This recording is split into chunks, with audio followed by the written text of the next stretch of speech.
Omabet hizmettasın dostum? Ne? Girmeyeyim hazır. Ha, girmeyeyim. Yaxşı, malades dostum, hizmet kılıver.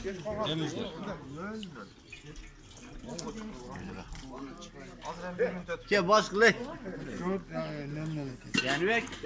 Bugün 18 avgust. Çomartın toyunda hizmetdamiz.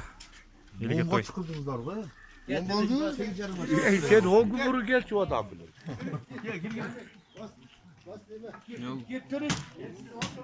Estelge bir kamera atat koyun. Gir. Az bolsa ham. Hatta birini öldü koşup yazıp koyarım arkadaşlar. Aha bu oldu.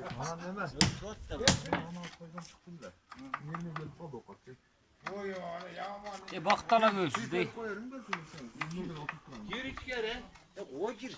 Baş torba Çay bana çay. Getirir. Çünkü adam şey sakalıyla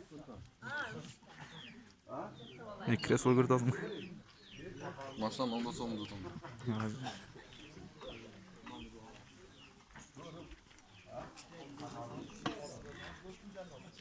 Gel. Yakandan Rus ses kaldın.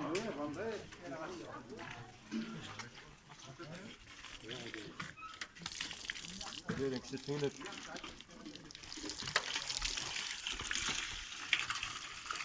Önemli patlasın bakın.